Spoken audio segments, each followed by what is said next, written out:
Assalamualaikum warahmatullahi wabarakatuh. Innal hamdalillah nahmaduhu wa nasta'inuhu wa nastaghfiruh wa na'udzu billahi min syururi anfusina wa min sayyiati a'malina. Man yahdihillahu fala mudilla lahu wa man yudlil fala hadiya lahu. Asyhadu an la ilaha illallah wahdahu la syarika lah wa asyhadu anna Muhammadan abduhu wa rasuluh sallallahu alaihi wa ala alihi wa ashabihi ajmain wa man tabi'ahum bi ihsanin ila yaumiddin. Amma ba'd. Ayuhal hadirun wal hadirat, ikhwati fillah rahimani wa rahimakumullah. Alhamdulillah, pada kesempatan kali ini kita bisa hadir di masjid ini dalam rangka kita melaksanakan salat fardu maghrib dan insyaallah nanti salat fardu isya, dan sekaligus kita hadir di majelis ilmu ini dalam rangka untuk thalabul ilmi, terutama mempelajari ayat-ayat Al-Quran, karena kajian kita pada kesempatan kali ini membahas tafsir Al-Quranil Karim. Dan mari kita teguhkan niat kita ikhlas karena Allah Subhanahu wa ta'ala dalam melaksanakannya, karena sesungguhnya hanya dalam waktu beberapa menit saja kita hadir di masjid dan di majlis ini, insya Allah kita mendapatkan ganjaran dan keutamaan-keutamaan yang lainnya yang besar dari Allah Subhanahu wa ta'ala. Salat fardu 5 waktu, terutama bagi kita kaum laki-laki muslim yang telah balik, ada baiknya memang kalau kita memilih pendapat dalam masalah melaksanakan salat fardu di masjid itu adalah wajib, ya. Sehingga ada tekanan yang lebih kuat daripada kita menganggapnya sunnah. Sehingga otomatis apabila kita mengambil pendapat wajibnya salat berjamaah di masjid bagi setiap muslim yang telah balik ketika tidak ada udzur syar'i, maka kita dapat pahala yang besar sekali dan keutamaan yang besar. Di antaranya yang pertama, kita melakukan suatu amalan yang sangat dicintai oleh Allah Subhanahu wa ta'ala. Sebagaimana disebutkan dalam hadis ketika sahabat Ibnu Mas'ud radhiyallahu anhu bertanya kepada Nabi sallallahu alaihi wasallam, "Ayyul a'mali ahabbu ilallah?" Qala, "As-salatu ala waqtiha." Ila akhir hadzal hadis. Sahabat Ibnu Mas'ud bertanya kepada Rasulullah SAW, amal apa yang paling dicintai oleh Allah? Maka Nabi SAW mengatakan, salat di awal waktunya. Pasti kalau kita salat di masjid berjamaah di awal waktu. Jarang sekali lah salat berjamaah di masjid ya, secara rutin ya, bersama imam ratib terutama. Itu kemudian ditunda waktunya, apalagi di akhir waktunya. Kebanyakannya adalah di awal waktunya. Yang kedua, kita mendapatkan ganjaran 27 kali lipat dibanding sholat sendirian. 27 derajat Allah janjikan kepada hambanya yang melaksanakan sholat fardu berjamaah. Nabi SAW mengatakan sholatul jama'ati afdalu min sholatil fadhi bisaba'in wa insyarina darajah. Sholat berjamaah itu adalah mencapai 27 derajat dibanding sholat sendirian. Kalau berjamaah 27, kalau sendirian 1. 27 berbanding 1, itu jauh sekali. Ya, kalau boleh dikalkulasi, ya, kita untuk mendapatkan 27 derajat dengan sholat sendirian, itu butuh waktu 27 hari. Karena sholat dalam sehari semalam itu hanya sekali, subuh hanya sekali, zuhur hanya sekali, dan seterusnya. Berarti untuk bisa melaksanakan misalnya sholat maghrib dengan 27 derajat, kita sholat sendirian, berarti kita mengerjakan sholat maghrib dalam 27 hari, hampir 1 bulan. Sedangkan kalau sholat berjamaah, sekali saja, itu sudah mendapatkan 27 derajat. Dan keutamaan yang ketiga, disebutkan dalam hadis yang sahih, Nabi SAW mengatakan, sab'atun yudhilluhumullahu yaumal qiyamah, yauma la dhilla illa dhilaluh, minhum ar-rajulu qalbuhu muta'alliqun bil masajid. Ada 7 golongan manusia yang ketika di mahsyar mereka mendapatkan naungan Allah, di mana ketika itu tidak ada naungan yang lain selain naungan Allah. Mereka berada di dalam naungan Allah, tidak merasakan teriknya panas matahari ketika itu, yang didekatkan oleh Allah Subhanahu wa ta'ala kepada ahlu mahsyar sejarak 1 mil. Tapi kalau mendapatkan naungan Allah tentu tidak merasa kepanasan. Di antara 7 golongan itu adalah salah satunya seseorang yang hatinya selalu bergantung ke masjid. Yang hatinya selalu gandrung ke masjid.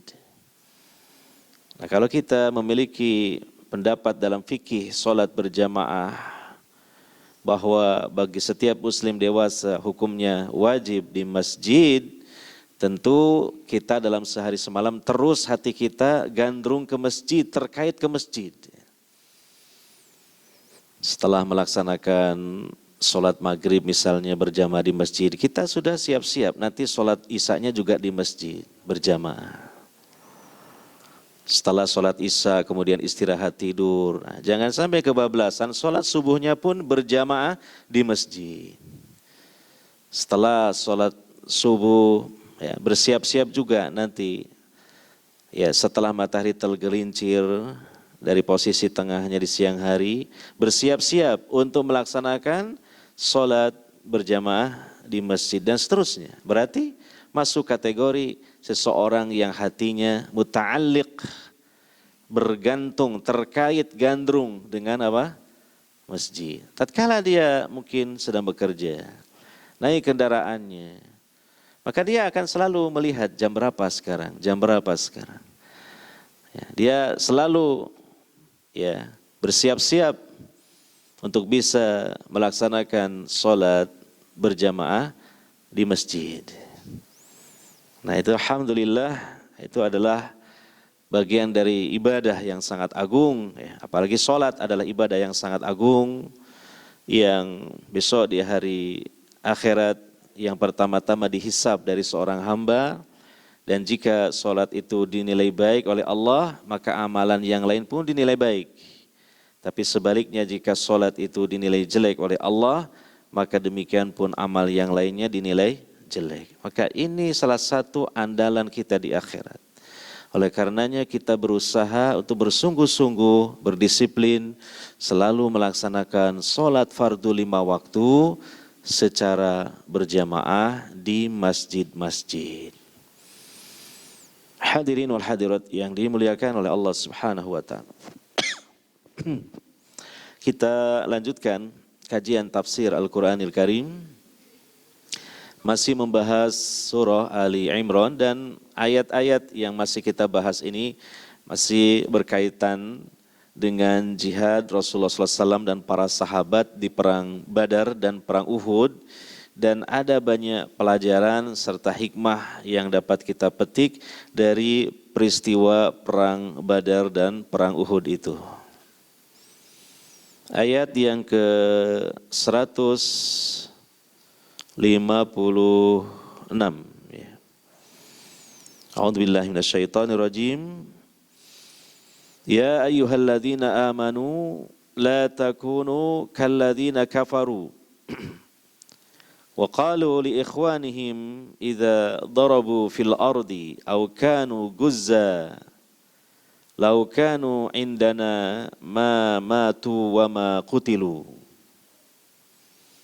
liyaj'alallahu dzalika hasratan fi qulubihim wallahu yuhyi wa yumit wallahu bima ta'maluna basir.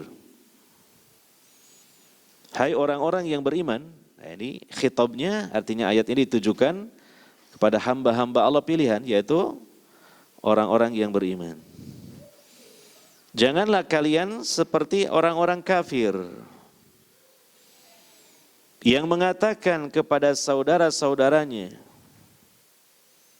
apabila mereka mengadakan perjalanan di bumi atau berperang, sekiranya mereka tetap bersama kami, tentulah mereka tidak mati dan tidak terbunuh. Ya. Dengan perkataan yang demikian itu, karena Allah hendak menimbulkan rasa penyesalan di hati mereka. Allah menghidupkan dan mematikan, dan Allah Maha melihat apa saja yang kalian kerjakan. Ini berkaitan dengan ilmu ya. Sekaligus ini spirit bagi hamba-hamba Allah yang mukmin dalam berjihad di jalan Allah. Sebab pada umumnya perintah jihad yang memang disyariatkan kepada kaum mukminin di waktunya yang sesuai, maka yang dianggap berat itu kan terutama satu, yaitu takut mati. Gitu. Dan orang-orang kafir karena mereka tidak punya akidah yang benar tentang masalah kematian, mereka menghubung-hubungkan dengan sesuatu yang hanya dipandang secara logis saja, logika saja. Ya, maka Allah Subhanahu wa taala memerintahkan kepada orang-orang yang beriman jangan mengikuti keyakinan dan pendapat orang-orang kafir itu. Di mana keyakinan dan pendapat orang-orang kafir bahwa kematian itu dikarenakan peperangan.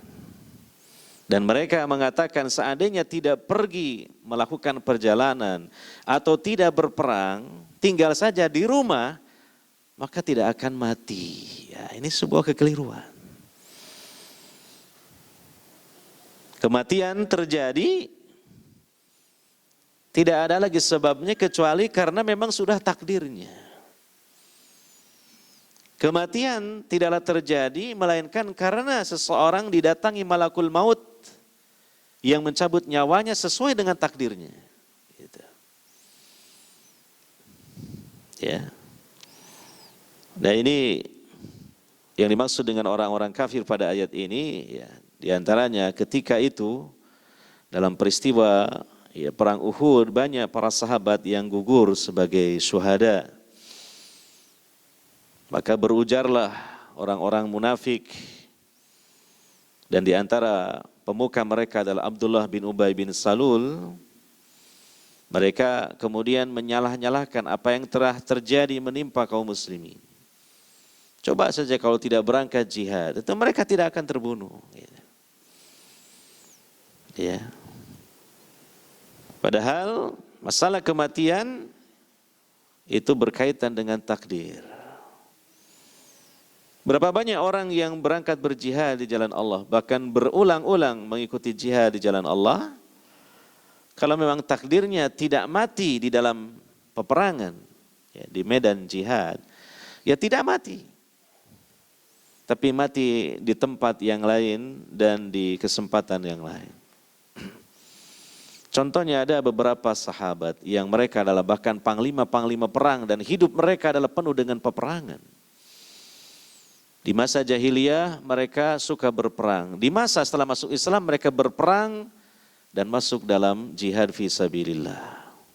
Seumur hidupnya mereka hidup penuh dengan peperangan. Tetapi wafatnya ternyata bukan di medan perang. Seperti misalnya Khalid ibn Walid Saifullah. Wafatnya di atas tempat pembaringannya karena sakit. Demikian juga ya Abu Ubaidah Amir ibn Jarrah, salah satu panglima kaum muslimin yang sangat hebat juga. Itu wafatnya bukan karena peperangan, bukan di medan jihad. Tapi beliau wafatnya dengan sebab terkena ta'un amwas yang sedang mewabah di negeri Syam ketika itu. Dan juga sahabat-sahabat yang lainnya. Maka itu membuktikan bahwa kematian sebenarnya hakikatnya bukan disebabkan karena peperangan, tetapi memang sudah merupakan takdir dari Allah Subhanahu wa taala, telah mendapati ajalnya. Ya, dan orang-orang kafir ini mereka berandai-andai terhadap suatu musibah yang telah terjadi dan menimpa. Maka ini tidak dibolehkan kita juga sebagai orang-orang yang beriman, sebagaimana keyakinan dan perkataan orang-orang kafir, berandai-andai dalam perkara yang itu sudah merupakan takdir Allah dan sudah terjadi, berupa musibah, berupa perkara-perkara yang tidak disukai. Ya, sebagaimana disebutkan di dalam hadis yang sahih riwayat Imam Muslim, Nabi sallallahu alaihi wasallam bersabda, "Al-mu'minul qawi khairun wa ahabbu ila Allahi minal mu'minid dha'ifi wa fi kullin khair. Ihris ala ma yanfa'uka wasta'in billahi wa la ta'jaz. Wa in asabaka syai' fala taqul law anni fa'altu kana kada wa kada. Walakin qul qaddarallahu wa ma syaa fa'al fa inna lahu taftahu amala syaitan." Ini hadis luar biasa. Dan hendaknya kita pegang erat-erat ini dan menjadi bagian dari prinsip hidup seorang mukmin. Yang artinya dari sabda Nabi SAW tersebut, seorang mukmin yang kuat itu lebih baik dan lebih dicintai oleh Allah daripada seorang mukmin yang lemah. Muncul pertanyaan, maksud mukmin yang kuat dan mukmin yang lemah itu kuat dan lemah dalam hal apa? Iya. Ada sebagian orang mengatakan kuat fisiknya, lemah fisiknya. Ada sebagian orang mengatakan kuat ekonominya, lemah ekonominya. Maka ini penafsiran yang salah. Kalau dikatakan bahwa seorang mukmin yang kuat fisiknya lebih baik dan lebih dicintai oleh Allah daripada seorang mukmin yang lemah fisiknya, maka kenyataannya berapa banyak orang mukmin yang kuat fisiknya dikalahkan oleh orang mukmin yang lemah fisiknya dalam beribadah pada Allah Subhanahu wa taala.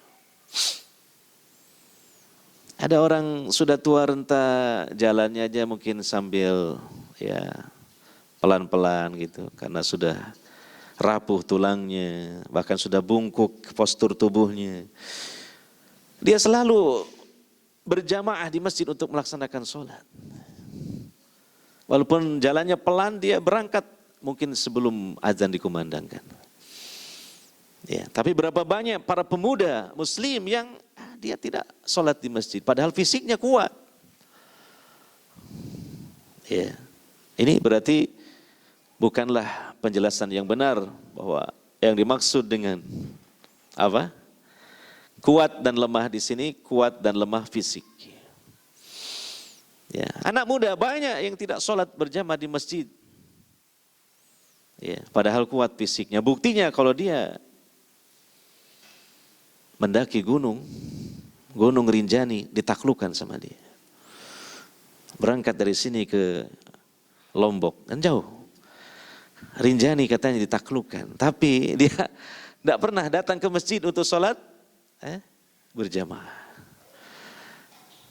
Nah, maka tidak benar yang dimaksud dengan kuat dan lemah ini adalah kuat fisik atau lemah fisik. Demikian juga tidak benar yang dimaksud dengan kuat dan lemah di sini adalah ekonominya, kekayaannya. Seorang mukmin yang kaya lebih baik dan lebih dicintai oleh Allah daripada mukmin yang fakir atau miskin. Tidak. Belum tentu. Ada tidak sedikit orang-orang kaya yang sama sekali tidak tergerak hatinya untuk berinfak di jalan Allah. Karena dia berpegang teguh dengan kebakhilannya. Dan ada berapa banyak orang yang ekonominya pas-pasan tapi dia suka berinfak, bersedekah di jalan Allah. Maka apakah orang kaya yang seperti itu lebih baik dan lebih dicintai oleh Allah daripada si miskin yang suka berinfak di jalan Allah tadi? Tentu tidak. Kalau begitu, yang dimaksud dengan kuat atau lemah itu apa? Kuat atau lemah imannya, itu yang dimaksud. Karena juga hadis ini dalam konteks menyebutkan al-mu'min, orang yang beriman, berarti kekuatannya pada keimanannya, kelemahannya pada keimanannya juga. Ya, jadi kesimpulannya adalah seorang mukmin yang kuat imannya. Nah, inilah kita harus terus berusaha untuk menjaga bahkan meningkatkan keimanan kita. Sehingga kita menjadi orang mukmin yang kuat imannya dan itu adalah yang paling dicintai oleh Allah Subhanahu wa taala. Ya, lebih baik, lebih dicintai oleh Allah Subhanahu wa taala daripada seorang mukmin yang imannya lemah. Tapi Nabi juga menyatakan wa fi kullin khair, pada semuanya terdapat kebaikan, baik pada si mukmin yang kuat imannya maupun pada si mukmin yang lemah imannya. Setidaknya meskipun si mukmin itu lemah imannya, dia beriman daripada orang kafir, daripada orang musyrik.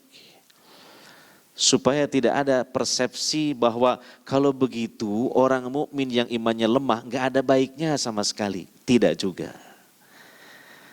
Tetapi yang terbaik dan paling dicintai oleh Allah dari hamba-hamba Allah itu adalah orang yang beriman, imannya kuat. Mukmin yang imannya kuat. Gitu. Oleh karenanya, saudara-saudari sekalian yang dimuliakan oleh Allah Subhanahu wa taala, kita hendaknya berikhtiar, berjuang ya. Setelah Allah Subhanahu wa taala menganugerahkan iman kepada kita, kita naikkan derajat iman kita ini di sisi Allah Subhanahu wa taala. Dengan apa? Ya, dengan mempelajari Islam, mempelajari iman dengan benar. Ilmu yang hak, ilmu yang benar. Sebab kalau ilmu itu tidak benar, malah semakin menurunkan kualitas keimanan. Ilmu yang benar, ilmu yang hak. Ilmu yang bersumber dari Alkitab was sunnah as-sahihah dengan pemahaman yang sahih. Pemahaman ahlus sunnah wal jamaah. Itulah yang dapat menaikkan derajat keimanan. Ya, kemudian diamalkan tentu dalam kehidupan kita. Dan juga tidak kalah pentingnya senantiasa berdoa kepada Allah Subhanahu wa taala, memohon kesolehan, memohon ketakwaan, sehingga Allah juga memberikan pertolongan kepada kita untuk bisa kita ini meningkatkan keimanan kita. Selanjutnya kata Nabi SAW, ihris ala ma yanfa'uka. Berambisilah engkau untuk mendapatkan apapun yang bermanfaat untuk engkau. Baik untuk kehidupan dunia, lebih-lebih lagi untuk kehidupan akhirat, itu yang paling utama. Berambisilah, rakuslah, tamaklah, ya gitu. Dalam perkara yang bermanfaat untuk kehidupan akhirat. Gitu. Karena itu yang paling utama daripada untuk kehidupan dunia. Bahkan andaikan kita ya bersemangat untuk mencari hal-hal yang sifatnya duniawi, itu jadikanlah sebagai wasilah untuk mendapatkan kebaikan akhirat tentunya. Wasta'in billah. Nah, jangan lupa senantiasa minta tolonglah kepada Allah dalam segala urusan kita yang baik-baik. Iya. Dalam hadis Aisyah disebutkan Nabi bersabda, mintalah kepada Allah Subhanahu wa taala, berdoalah kepada Allah Subhanahu wa taala meskipun meminta tali sandal yang putus. Jadi ketika memakai sandal, tali sandalnya putus, minta sama Allah. Itu dalam hal yang remeh, yang sepele, apalagi dalam hal yang berat, yang besar. Jangan melupakan Allah Subhanahu wa taala. Ya, seseorang merasa dia kuat dalam berikhtiar, dia lupa Allah, sesungguhnya dia lemah. Kata Nabi sallallahu alaihi wasallam, seseorang yang paling kuat imannya adalah yang paling kuat dalam berdoa kepada Allah. Seseorang yang paling lemah imannya adalah seseorang yang paling lemah dalam berdoa kepada Allah. Prinsip seorang mukmin disebutkan dalam surah Al-Fatihah yang dia sering membacanya dalam setiap kali dia sholat. Iyyaka na'budu wa iyyaka nasta'in. Hanya kepada Engkaulah kami beribadah dan hanya kepada Engkau pula kami minta tolong. Ini terkadang kita lalai. Pastikan dalam setiap ikhtiar yang baik menurut agama, apalagi ibadah yang jelas-jelas ibadah, jangan melupakan Allah Subhanahu wa taala. Minta tolonglah kepada Allah Subhanahu wa taala. Makanya sebuah doa yang sangat agung diajarkan oleh Nabi sallallahu alaihi wasallam kepada sahabat Mu'adz bin Jabal. Wahai Mu'adz, jangan engkau lupakan di akhir setiap salatmu untuk engkau berdoa kepada Allah, Allahumma a'inni ala dzikrika wa syukrika wa husni ibadatika. Ya Allah, tolonglah aku di dalam berzikir kepada Engkau, di dalam bersyukur kepada Engkau, di dalam memperbagus ibadah kepada Engkau. Minta tolong kepada Allah. Ini kita baca di akhir solat sebelum salam, baik solat fardu maupun sunnah. Semoga setelah selesai berhasil kita melaksanakan suatu ibadah ini, ibadah berikutnya juga ditolong oleh Allah Subhanahu wa ta'ala. Karena tanpa pertolongan dari Allah kita tidak bisa berbuat, kita tidak bisa melakukan ibadah. La haula wa la quwata illa billah. Tidak ada daya dan kekuatan melainkan atas pertolongan Allah. Setelah sholat fardu, kemudian zikir, wiridan, itu pertolongan Allah. Ada sebagian orang setelah salam langsung pelencing pulang soalnya. Setelah zikir ternyata memang ada tuntunnya sholat sunnah ba'diyah. Dia sholat sunnah ba'diyah. Itulah pertolongan Allah. Karena ada orang setelah zikir pulang gak sholat sunnah. Atau kadang-kadang kita juga seperti itu. Padahal masih sempat. Tapi tidak menyempatkan diri. Kenapa? Allah ketika itu tidak memberikan pertolongannya kepada kita. Dengan taufiknya terutama. Nah, ini jangan lupakan, ini prinsip yang sangat penting. Wasta'in billah. Ya, minta tolonglah kepada Allah. Wala ta'jaz, jangan lemah. Ya, dalam mengupayakan ya kita ibadah, melakukan satu ibadah jangan lemah, jangan malas ya, hendaknya bergegas ya. Dan bersungguh-sungguh. Nah, selanjutnya wa in asabaka syai', dan jika menimpa engkau sesuatu, suatu musibah, perkara yang tidak kita harapkan. Fala taqul lau anni fa'altu kana kada wa kada. Seandainya aku melakukan ini, maka tentu hasilnya begini dan begini. Ini dilarang seperti ini. Ucapan seandainya seperti ini dilarang. Tidak semua ucapan seandainya dilarang ya. Ini dalam konteks seperti ini. dalam mendapatkan musibah sudah terjadi lalu kita mengatakan seandainya. Ini yang dilarang. Adapun kalimat seandainya yang lain belum tentu dilarang. Lihat dulu kalimatnya. Misalnya andai saya diberi umur yang panjang, badan sehat, harta yang banyak, saya mau pergi umroh. Andai seperti ini tidak dilarang tentunya. Ini cita-cita yang baik. Ya, jangan mengatakan kalimat seandainya itu mutlak dilarang. Tidak. Ya, yang dilarang adalah semacam ini. Seseorang sudah mendapatkan musibah, sudah terjadi. Lalu dia berandai-andai, berkhayal. Semacam seseorang mungkin kena musibah di lalu lintas, dia mendapatkan kecelakaan di lalu lintas.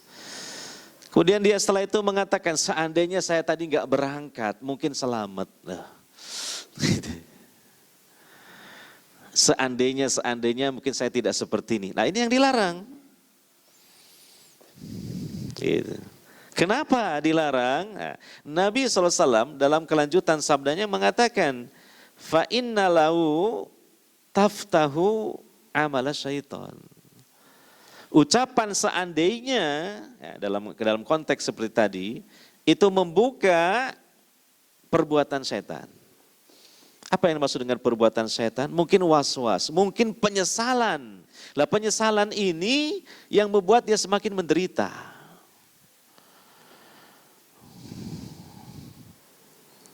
Ya.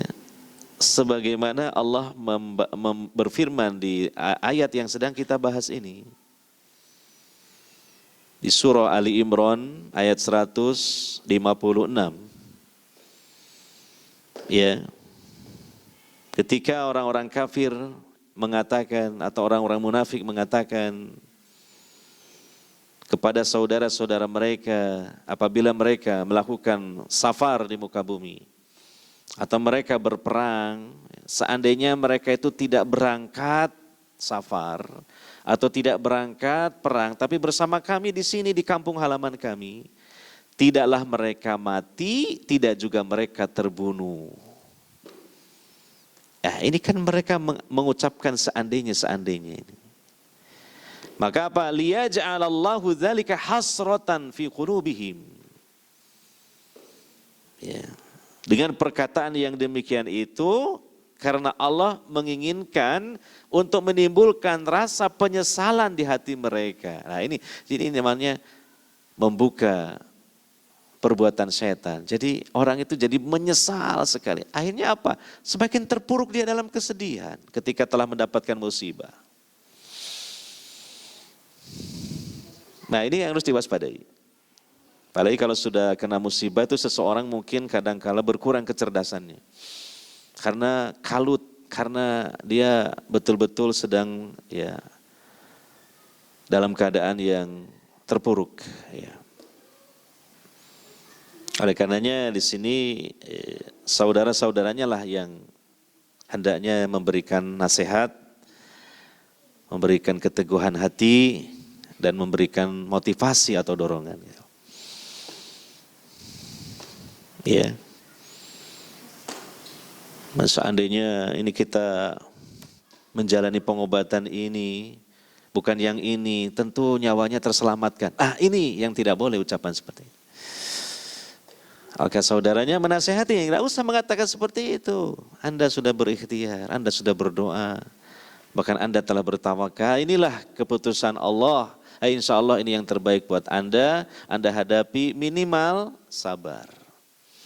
Karena Allah. Dan ucapkan kalimat-kalimat yang diridhoi oleh Allah. Seperti qad qaddarallah wa ma syaa fa'al. Ucapan istirja, inna lillahi wa inna ilaihi rajiun. Allahumma ajurni fi musibati wa akhlif li khairan minha. Ya ini walaupun dia memiliki ilmu masalah ini terkadang lupa. Apalagi di saat sedang kalut seperti itu. Nah sesungguhnya itu mirip dengan perkataan orang kafir yang lemah akidah mereka, yang lemah ilmu mereka. Bukan berarti divonis kafir, enggak. Mengikuti perkataan orang kafir. Yeah. Wallahu yuhyi wa yumit. Allah yang menghidupkan dan mematikan. Bukan karena sebab ini sebab itu sebab, dan kadangkala ada sebab belum tentu muncul akibat.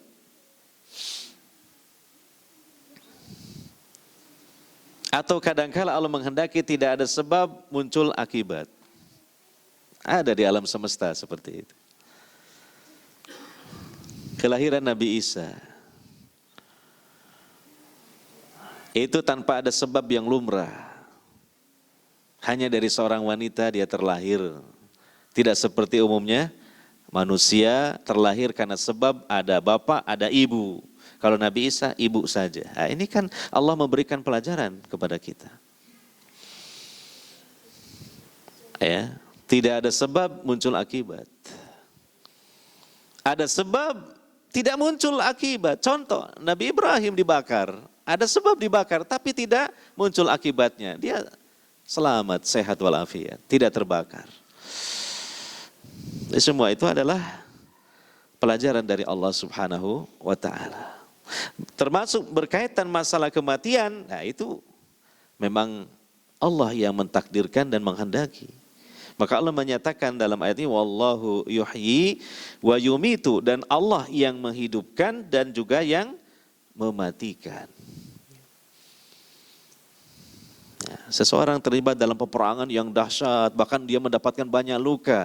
Karena Allah menghendaki dia tidak mati dalam peperangan itu, maka dia tidak mati. Iya. Atau sebaliknya Allah menghendaki dia mati, ya mati di peperangan tersebut.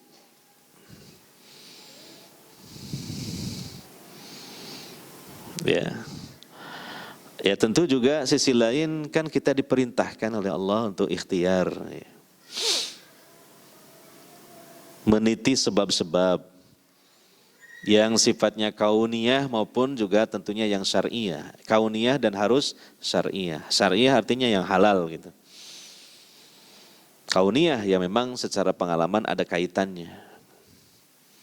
Tapi hakikatnya itu semua atas kehendak Allah Subhanahu wa ta'ala. Manusia hanya bisa berikhtiar. Allah yang menentukan. Wallahu bima ta'maluna basir, dan Allah Maha melihat terhadap apa saja yang kalian perbuat. Bahkan Allah melihat bukan yang zahir saja. Bukan hanya gerakan badan saja, bukan hanya gerakan lisan saja, gerakan hati Allah tahu. Iya. Yeah. Ini satu pelajaran ya berkaitan dengan perang Uhud terutama ya. Di mana ketika itu kaum muslimin memang mendapatkan musibah yang tidak ringan ya. Sekitar 70 sahabat ya gugur sebagai syuhada. Bahkan sisanya para sahabat yang lain mendapatkan luka-luka, bahkan termasuk Rasulullah sallallahu alaihi wasallam sendiri gitu.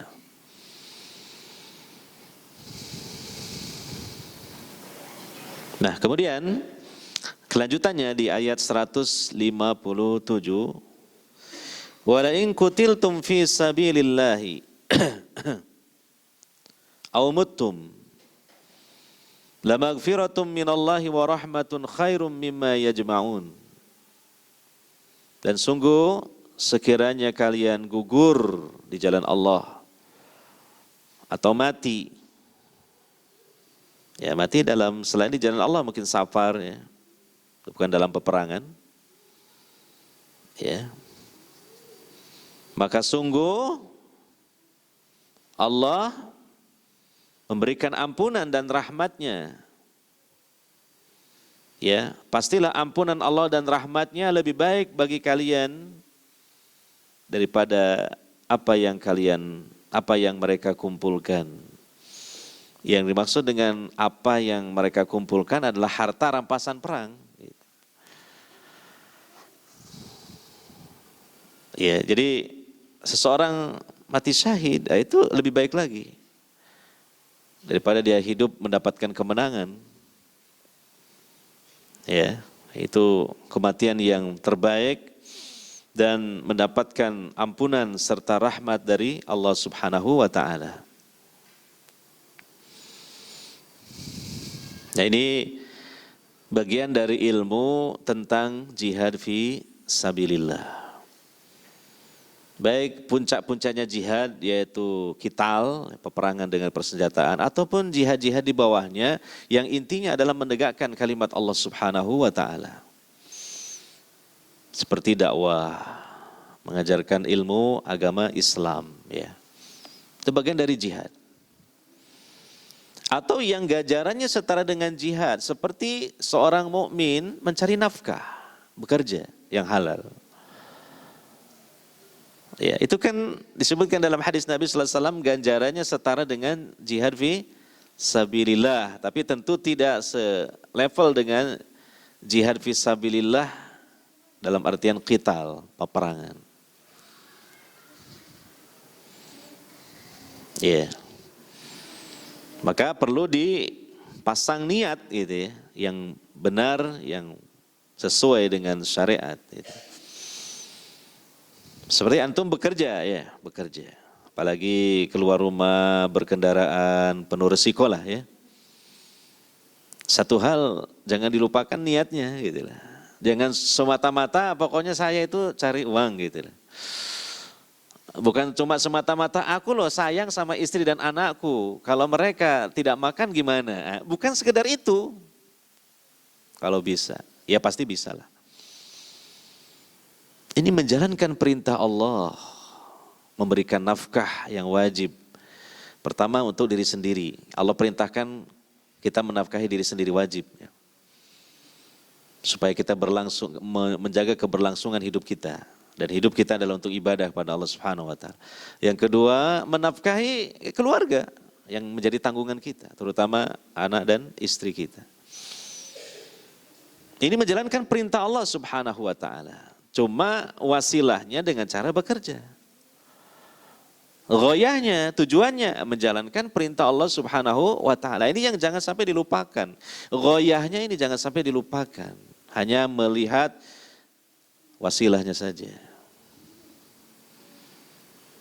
Nah, sehingga nanti akan bernilai ganjaran yang besar setara dengan ganjaran jihad fi sabilillah. Nah, kalau mendapatkan risiko-risiko dalam bekerja, nah itu semakin memperbesar pahalanya. Kalau takdirnya mati dalam bekerja, nah matinya juga mati syahid, tapi tingkatannya tentu di bawah mati syahid kalau jihad dalam artian apa? Qital. Artinya dia matinya fi sabilillah. Matinya fi sabilillah. Dan itu menunjukkan matinya husnul khotimah. Begitu. Iya. Nah, jadi kalau persoalan mati itu, ya itu rahasia Allah Subhanahu wa ta'ala. Iya. Ya boleh jadi pasukan perang mati sebelum berangkat bertemu musuh. Mungkin pas persiapan baris berbaris ternyata dia kena serangan jantung, mati. Gitu. Atau ketika berangkat dalam perjalanan naik kendaraan, belum ketemu musuh, sudah apa? Mati karena mungkin kendaraannya jatuh masuk ke dalam jurang misalnya. Itu ya. Cuma terkadang kita lupa masalah seperti ini. Padahal sebenarnya tidak demikian. Artinya masalah kematian itu kembali kepada takdir seseorang. Atas kehendak Allah Subhanahu wa ta'ala. Iya.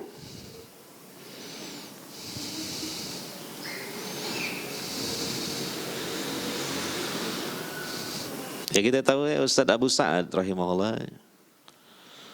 Beliau bolak-balik itu ke Suriah ya. Mengirimkan bantuan dan sebagainya. Yang terakhir kali beliau ceramah di Masjid Imam Syafi'i ini. Bercerita kepada kita kan waktu itu. Pas bawa logistik, bahan-bahan makanan, bantuan.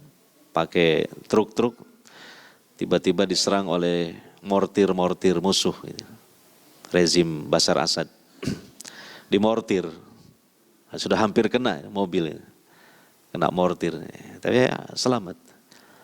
Terus akhir hayat beliau bagaimana? Apakah wafatnya di Suriah, wafat di medan yang penuh dengan bahaya? Ternyata tidak, wafat di Indonesia, pas taklim kepleset. Nah, makanya itu tidak merupakan hal yang bisa dipastikan kematian itu, dikarenakan situasi yang bahaya berarti pasti mati di situ atau dekat dengan kematian, belum tentu juga. Kalau aman, berarti itu aman dari kematian. Enggak, itu adalah situasi tidak aman, situasi aman, tapi tidak ada kaitannya dengan kematian.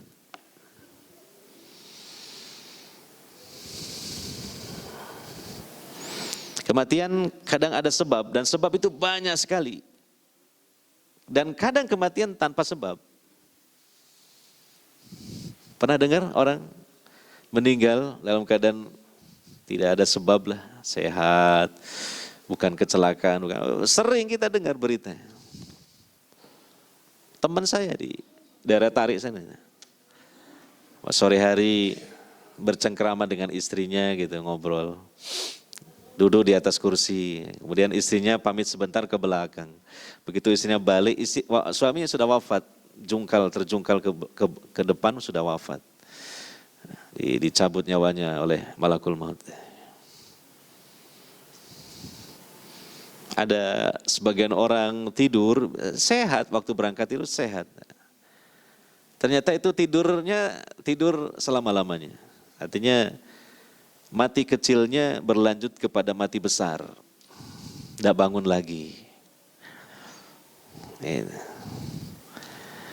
Nah, ini pelajaran berkaitan dengan masalah jihad fi sabilillah.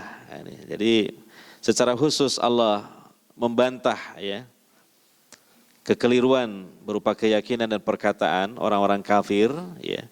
Seandainya mereka itu tinggal diam saja, nggak usah bepergian, nggak usah berperang ya, maka tidak mati, itu keliru gitu kan.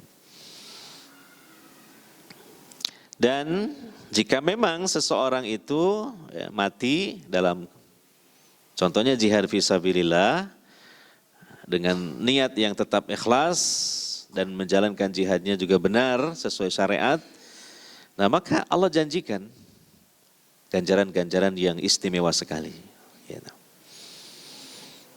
Sama sebagian kaum muslimin itu enggan untuk berangkat ibadah haji karena takut mati di Arab Saudi. Apalagi dia mengingat-ingat tragedi-tragedi yang tragis seperti yang terjadi di terowongan Mina tempo dulu. Ya, atau juga mungkin yang agak-agak baru-baru itu ada kren di Masjidil Haram yang ambruk sehingga menimpa beberapa jamaah haji langsung meninggal dunia gitu. Atau mungkin naik pesawat, nanti pesawatnya jatuh gitu. Karena dia teringat peristiwa jatuhnya pesawat apa itu? Adam Air ya, yang di daerah Sulawesi sana itu. Ya. Ada sebagian seperti itu. Ya kalau kita ya dengar-dengar omongan-omongan dari sebagian orang ya, bahwasanya berangkat haji itu sebenarnya saya sudah mampu, badan saya sehat, uang juga cukup banyak, cukup lah untuk berangkat haji, bahkan haji plus sekalipun gitu. Cuma ya ini dalam hati masih ada was-wasa, bagaimana nanti kalau meninggal di sana, meninggalkan keluarga, anak istri dan seterusnya itu. Nah itu ya was-was dari syaitan dan dia perlu diperbaiki keyakinan dan ilmunya tentang masalah kematian. Nah seandainya mati sedang melaksanakan ibadah yang sangat agung, Masya Allah itu tanda matinya husnul khatimah. Seseorang yang dalam keadaan dia berikhram bertalbiyah, mati besok dibangkitkan dalam keadaan dia bertalbiyah. Demikian kalau seseorang mati di Madinah, ini orang-orang Arab Saudi yang paham ilmunya bercita-cita pengen mati di Madinah.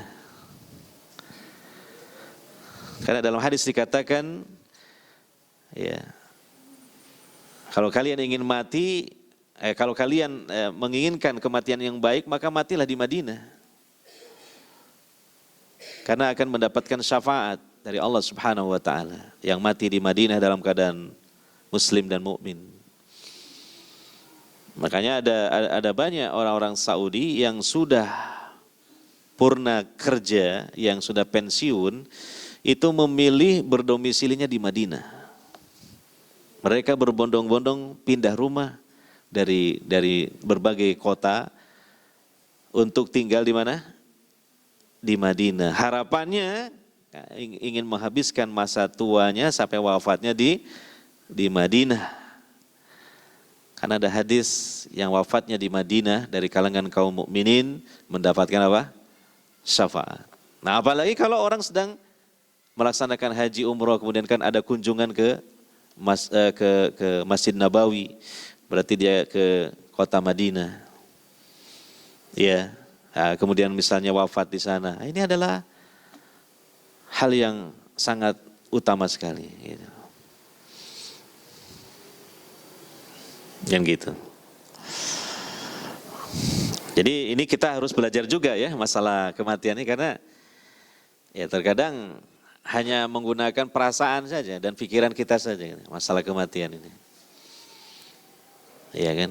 Ya, kita kadang melupakan kajian-kajian masalah takdir, kajian-kajian masalah akidah, ya, kajian-kajian tentang masalah Allah memberikan banyak pelajaran di alam semesta ini.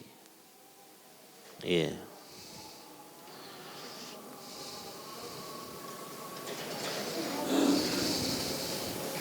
Cuma sekali lagi juga bukan berarti kita memiliki pendapat yang konyol gitu kan. Menafikan ikhtiar ya, itu juga bukan mazhab Ahlussunnah. Kan kematian itu sudah takdir dari Allah. Saya naik kendaraan lalu lintas lajur kanan aja nggak apa-apa lah. Jangan lajur kiri, kan kanan kan lebih baik loh, ngelawan arus. Atau mungkin di tengah-tengah jalan aja kalau jalan kaki gitu. Nah, itu juga bukan pendapat yang benar seperti itu.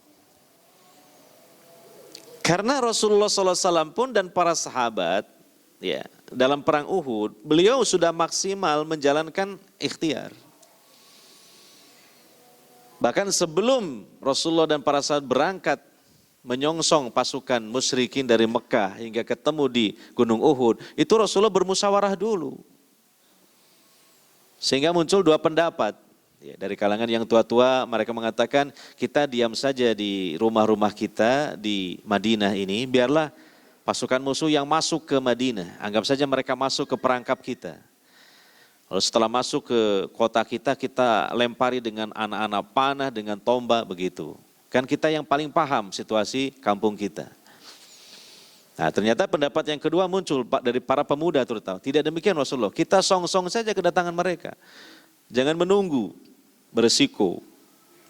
Ya, kita ke sana saja yang mau berperang, menyambut kedatangan pasukan musuh. Pendapat yang kedua inilah yang dipilih oleh Rasulullah SAW. Makanya Abdullah bin Ubay bin Salul ini dia kecewa diantaranya karena masalah ini. Karena dia pendapatnya mengikuti pendapat yang pertama, tidak usah keluar menyongsong musuh. Gitu. Makanya dalam perjalanan Abdullah bin Ubay bin Salul memprovokasi kawan-kawannya, akhirnya kemudian apa? Ya, mereka kembali ke Madinah, tidak ikut dalam perang Uhud. Sekitar 300 orang. Hampir sepertiga pasukan itu digembosi oleh Abdullah bin Ubay bin Salul. Demikian juga Rasulullah SAW, bahkan disebutkan dalam ayat-ayat yang kita bahas ini. Pagi-pagi beliau sudah menata pasukan, mengatur strategi, menempatkan pasukan pada posisi-posisi yang strategis. Di antaranya menempatkan pasukan pemanah yang dipimpin Abdullah bin Zubair sekitar 50 orang di bukit yang kecil dekat Uhud, kalau sekarang disebut Bukit Rumah itu. Rumat para pemanah. Jadi kurang apa itu ikhtiarnya Rasulullah SAW. Itu pun qadarullah, ya, beliau dan pasukan kaum muslimin yang mendapatkan musibah seperti itu. Nah ini juga pelajaran bahwa jangan juga kemudian jatuh dalam kesalahan sisi yang lain. Karena kita meyakini takdir, kehendak Allah, akhirnya kita tidak berusaha, tidak ikhtiar. Tidak meniti sebab-sebab. Yang penting kita tawakal aja lah kepada Allah. Bagaimana nanti apa terserah Allah, takdir Allah gitu. Nah ini juga tidak demikian, tidak benar seperti itu. Makanya madhab ahli sunnah wal jamaah itu tawassut. Ya, tawassut fi qadiyati takdir. Dalam masalah takdir tawassut, pertengahan. Tidak seperti Jabariyah. Artinya mereka meyakini takdir tapi menihilkan ikhtiar. Tidak juga seperti Qadariyah yang mereka mengutamakan ikhtiar, menihilkan takdir. Tapi Ahlus Sunnah wal Jamaah ada di pertengahan antara dua kelompok yang menyimpang tersebut dalam masalah takdir. Meyakini takdir tapi juga menjalani ikhtiar. Nah semacam itu, ya, termasuk masalah kematian, ya kita berusaha cari jalan-jalan keselamatan sesuai dengan ilmu pengetahuan kita, sesuai dengan pengalaman, kan gitu. Menyesuaikan situasi dan kondisi. Kalau toh ternyata tertimpa musibah, kecelakaan, bahkan sampai wafat, lah itulah memang sudah merupakan takdir Allah Subhanahu wa ta'ala. Iya.